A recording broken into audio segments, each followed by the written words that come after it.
ótimo, gente. Obrigada, Daí, por ter avisado. Muito obrigada. É o seguinte, pessoal, eu estava comentando que o Boulos tem razão, né? E que essas manifestações são antidemocráticas totais, tá? Eles estão tentando colocar no mesmo patamar de uma manifestação de um direito civil, e não é, porque ela foi escalando de uma maneira que quer só fazer expressar o seu desejo de botar um líder ultradireitista no poder, que no caso é o Bolsonaro está se fazendo de vítima, que ele queria ajudar a saúde, no fim, nessa live que ele quis colocar, que ele dizia o que ele achava que era melhor para o país, e esse outro general Patanelli está passando pano para ele, né, não está de cair em debate com o Boulos, porque sabe que o Boulos que ele está falando ali é verdade, né, gente? Se fosse o MST, os professores, vocês têm dúvida, coloquem aqui que iriam apanhar da Polícia Federal, que iriam apanhar lá, claro, no primeiro dia, na primeira hora, são as primeiras pessoas tentando botar os seus direitos civis e apanhando, né? Então a gente sabe que são 2 pesos e 2 medidas nesse governo atual, né? A gente espera só que no próximo governo o Lula não caia nessa história de continuar deixar com que a polícia reaja da mesma forma, né? A gente sabe que eles estão emparelhados, mas a gente espera que se tenha uma nova reação, né? Porque não dá mais para viver nesse estilo de governo. E dizer que esse cara aí, o Patanelli, está só passando o pano, né, nessa entrevista. E o Boulos está muito bem, ele está falando tudo, está falando a realidade, que ele colocou de novo o Brasil no mapa da fome, que o Bolsonaro ele está se desculpando porque está com medo de ser preso. Inclusive, o Bolsonaro está chegando aqui com os filhos, principalmente com o Carlos, né, que já estava aqui, né, para que ele não seja preso, porque ele é o primeiro da lista a ser preso, né? O processo dele andou mais rápido de todos os irmãos. Então, ano que vem, muito provavelmente, ele vai ser preso, porque a gente sabe que o Bolsonaro vai cair a sua imunidade parlamentar, e caindo a sua imunidade parlamentar, o Bolsonaro vai tentar de tudo defender os filhos, né? Mesmo sem a esposa. Ou qualquer outro parente, mas os filhos são mais importantes para ele. Ele não quer que o Carlos, principalmente, seja preso, então ele vai fazer de tudo para proteger os filhos dele, mas eu acho que aqui nos Estados Unidos não é o melhor lugar para ele se esconder, né? Enfim, vamos lá.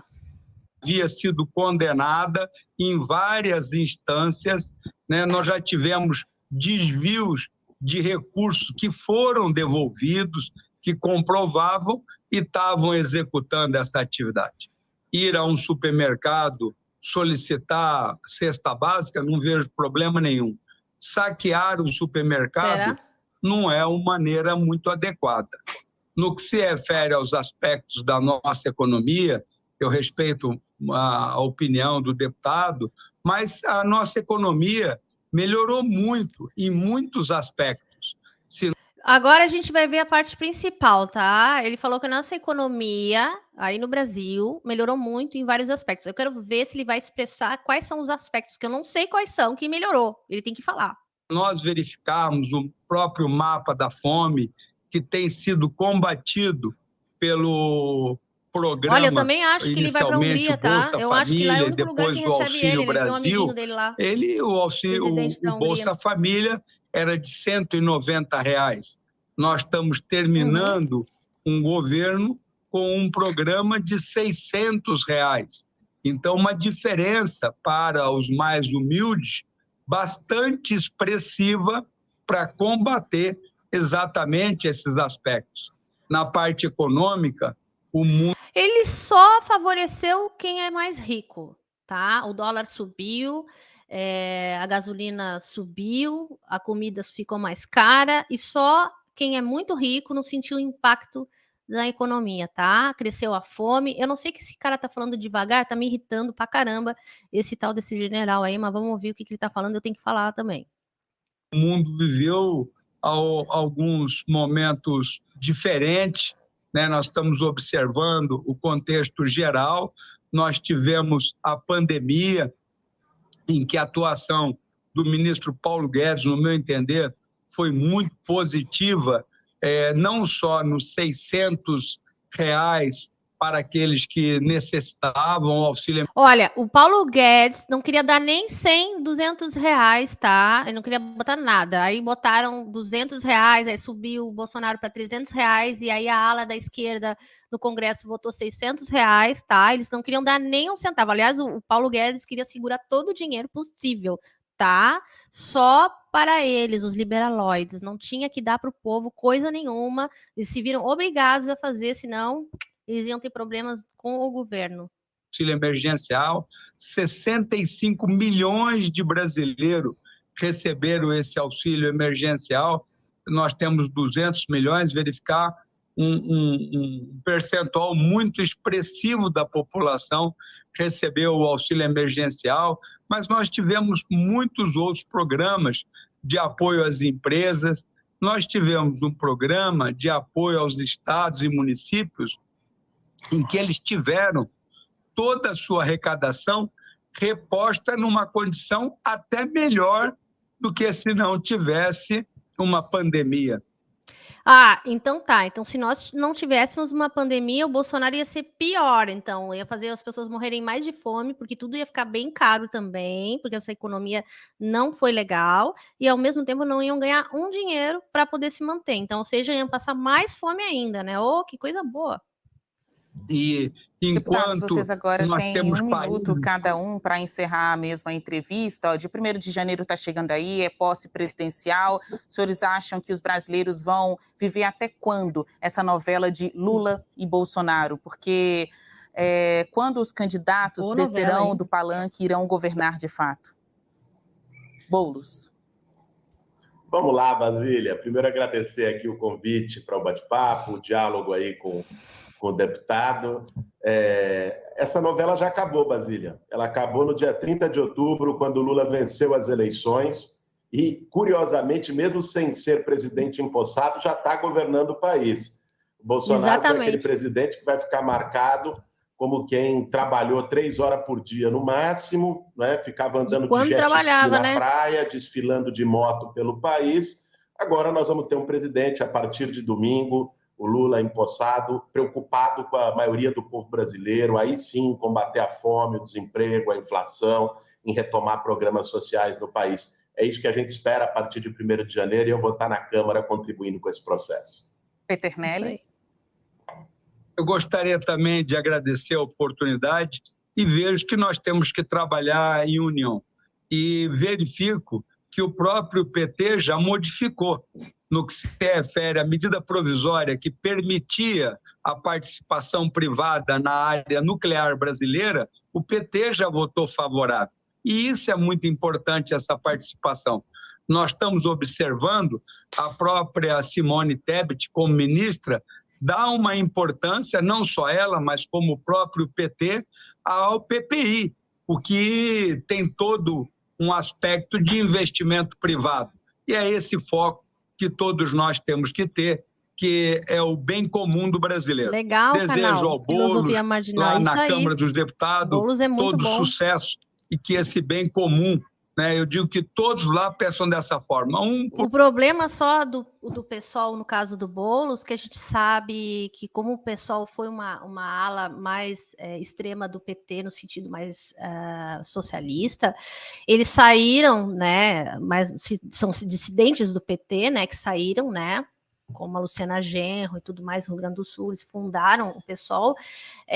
O Boulos não foi tão abraçado assim por eles serem mais dissidentes dessa ala. Então, ou seja, eles não têm muita união com o centrão, muita união com a direita, né? Eles não conseguem fazer essa política juntos, sabe? Eles não largam os seus ideais, assim, né? Eles são mais firmes nos seus ideais.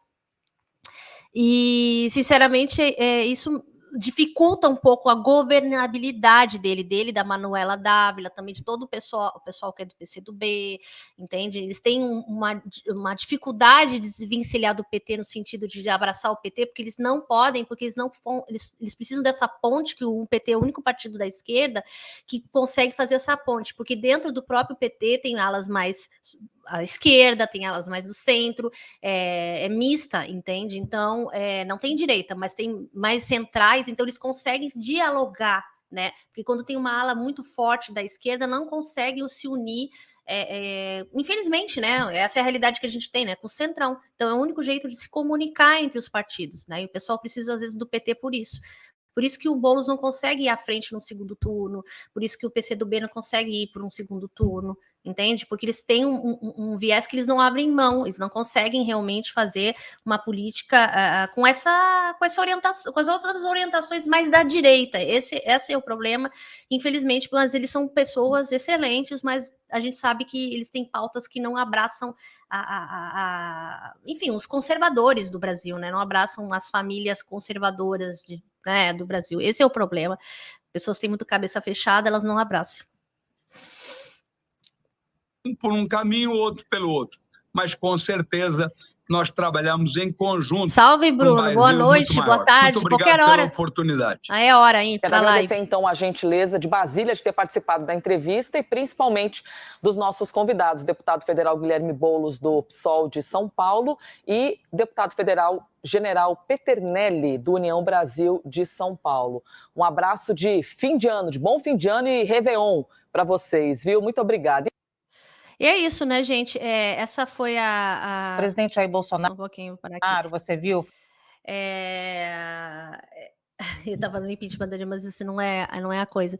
Mas, assim, é interessante de ver que o ponto de vista... O Boulos ali diversou muito bem, ele colocou o que ele sempre falou, né, sobre o governo Bolsonaro de uma forma bem resumida, e agora eu gostei que ele colocou no final que agora acabou essa coisa da polarização, né, desde o dia 30 de outubro já acabou a polarização, e é isso, né, bola para frente, espero que tenhamos agora um fim do ano excelente, uma grande cobertura vai ter internacional, né, na posse do Lula, espero que ocorra tudo bem, que seja uma logística fantástica, que ele se cuide, que ele realmente coloque o seu colete à prova de balas, que ele coloque toda a blindagem, que se blinde, né, porque a gente precisa muito dele para governar, né, a gente viu que esse governo estragou bastante, e é bom que o Bolsonaro não está em terras brasileiras para incomodar, pelo menos de longe ele tem maior dificuldade de comandar, porque eu acho que ele não é muito bom com redes sociais, os filhos são, mas ele não é. E agora o foco dele é outro, né, ele está enfrentando uma situação que realmente ele tem que se cuidar para não ir para a cadeia, ele vai dizer qualquer coisa para não ir ser preso, né? A gente não duvida mais de nada do que o Bolsonaro vai fazer, e é claro que eles vão incomodar o que eles podem incomodar no começo de governabilidade do Lula, porque eles não querem que o Lula se saia bem, né? Infelizmente, eles vão usar o povo brasileiro a favor e contra o Bolsonaro para fazer um governo atrapalhado, eles querem realmente estragar, eles já sabem, né? Eles querem estragar o próximo governo, porque eles querem mostrar o quanto competentes eles são, coisa que eles não são, mas eles acham que eles foram, pelo menos na conversa desse Peternelli, desse deputado, ele acha que foi excelente, eu não sei para quem que foi excelente, se vocês digam alguma coisa que foi boa nesse governo, eu não acho que há, mas a gente só espera que eles não atrapalhem tanto, né, esse governo, que fiquem de boa, assim, se gostam do Bolsonaro, é problema deles. Vamos ver aqui que o Adair falou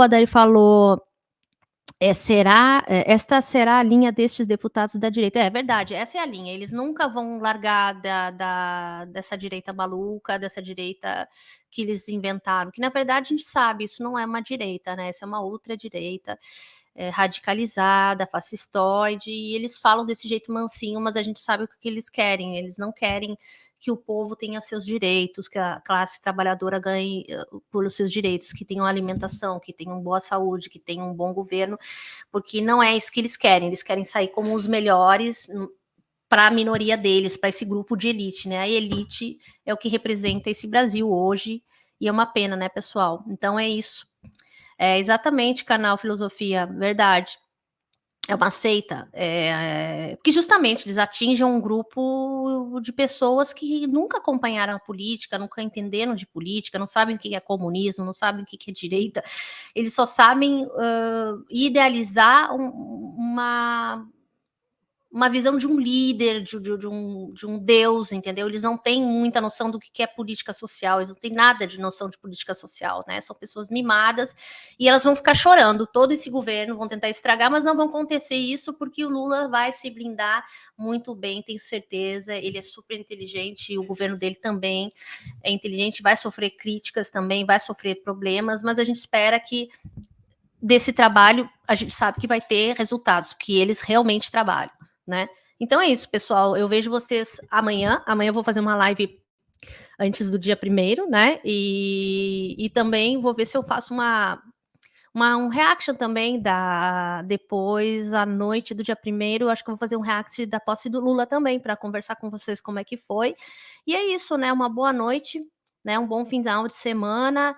Desculpa, pessoal, que estava no começo mudo, acho que passou muitos minutos mudo, mas eu acho que deu para ver o vídeo pelo menos, e depois o que eu falei. Eu falei mais aqui no final, tá bom? Eu vejo vocês amanhã, então, tá bom? Tchau, tchau.